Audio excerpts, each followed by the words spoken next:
एक महिला जब गोविंद नगर की एडीसी महिला के सामने जाती है और बोलती है कि हमारे पति हमारे साथ अन्याय कर रहे हैं, तो जब वो महिला ऑफिसर उस महिला की बात सुनती है तो बहुत चकित रह जाती हैं। बात यहाँ एक पुलिस वाले से शिकायत हो रही थी और पुलिस की ही शिकायत थी।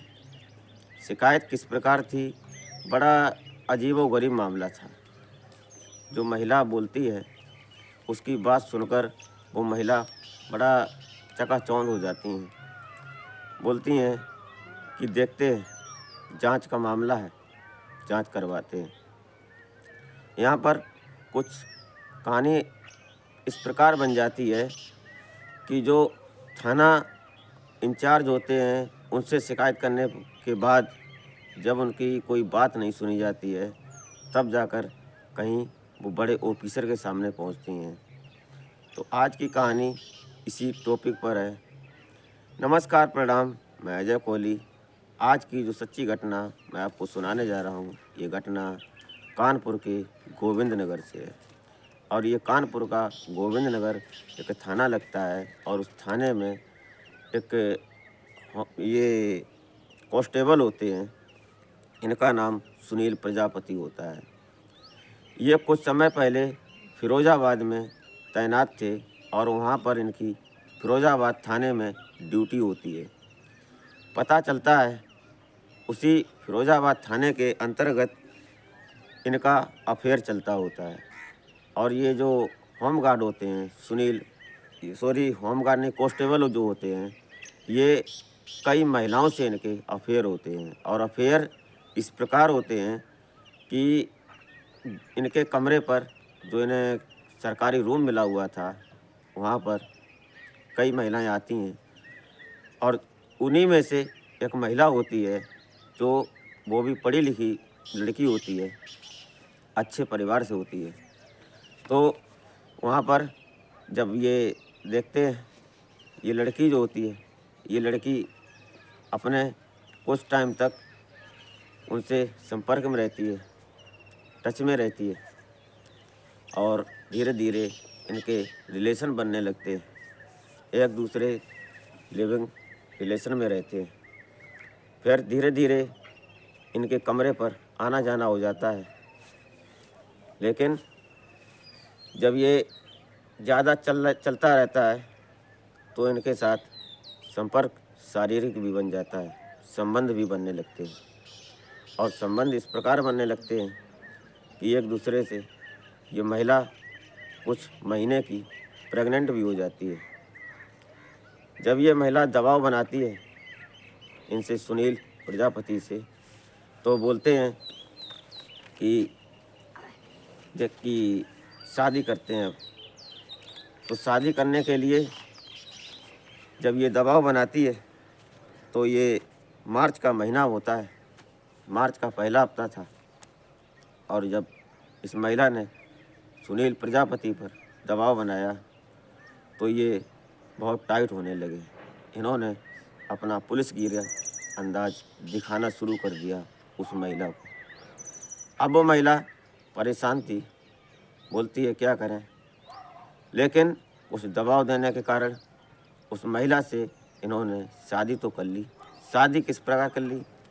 थाने में ऐसे ही समझौता कर लिया और मंदिर में जाकर मंदिर से शादी कर ली।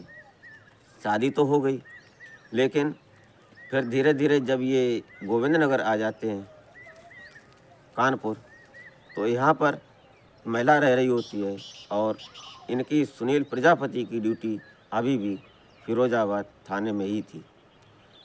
इनको शक होता है कि जब ये बात करती है तो उस हिसाब से, उस भाव से बात नहीं करता है जब सुनील प्रजापति जो कांस्टेबल होता है। तो बड़ा चक्कर इसके दिमाग में कन्फ्यूजन आ जाती है कि अब करें तो करें क्या। फिर धीरे धीरे एक दिन ये महिला उसी के क्वार्टर पर पहुंच जाती है और जब वहां जाती है तो देखती है, कमरे पर रहती है, तो वहाँ अन्य लड़कियां आती हैं।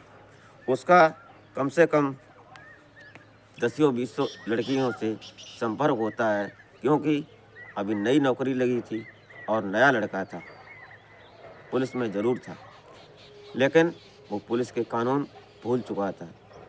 वो अपने रंग में, अपने रुतबे में कुछ भी करने को ये सोचता था कि हम कुछ भी कर सकते हैं। आज वो लड़की जो होती है वो बहुत हैरान परेशान हो जाती है, और परेशान जब ज़्यादा हो जाती है तो उसने पहले उसी के थाने में एक एफआईआर दर्ज करवाई, लेकिन वहाँ उसका स्टाफ था, उसकी कोई सुनवाई नहीं हुई। तो उसने फिर आगे बात बढ़ाई और उस महिला ने, उस लड़की ने मुख्यमंत्री पोर्टल पर शिकायत की, और जब शिकायत की तो उसका भी कोई सही से रिस्पॉन्स नहीं मिला।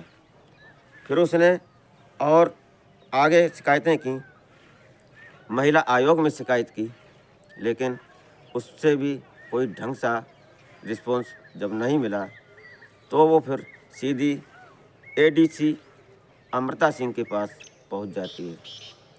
जो ऑफिसर होती हैं उनके पास जब सामने जाकर उनसे अपनी फरियाद लगाती है और न्याय की गुहार लगाती है, तो अमृता सिंह सीधा उनसे सवाल यही करती है, उस महिला से, कि ये बताओ कि तुम्हारा इनके साथ संपर्क कैसे हुआ। क्योंकि पुलिस अधिकारी जब किसी से और किसी की बात करते हैं तो पहले साक्ष्य और सबूत की खोजने की कोशिश करते हैं। उन्होंने भी यही किया। जब उस महिला से पूछताछ हुई तो उस महिला ने बताया कि आज से 2-4 साल पहले फिरोजाबाद थाने में हमारा और सुनील का मिलन हुआ था। जब सुनील प्रजापति हमसे टच में थे तो कई दिन और कई महीने, कई साल धीरे धीरे गुजर गए। फिर जाकर हमारी लव मैरिज से शादी हुई, और शादी हो जाने के बाद हम अपने ससुराल चले गए, अपने घर चले गए, और वहाँ जाकर पता चलता है कि हमारे साथ न रहकर ये किसी अन्य लड़कियों से रिलेशन में है। जब अन्य लड़कियों के रिलेशन में है तो ये किसी भी महिला को शायद अच्छा नहीं लगेगा, उसका पति कुछ भी करे, कुल मिलाकर एक काम ना करे कि दूसरी महिला के संपर्क में हो, और ये कोई भी महिला बर्दाश्त नहीं कर पाएगी, और कोई भी पति यह बर्दाश्त नहीं कर पाएगा कि उसकी पत्नी किसी और से संपर्क में। ये बात जब महिला ने सुनी, जो महिला एडीसी अमृता सिंह होती हैं, जब ये सुनती हैं तो उन्होंने कहा कि चलो आपकी बात, आपकी जो रिपोर्ट, जो एफआईआर है वो हम दर्ज करवाते हैं।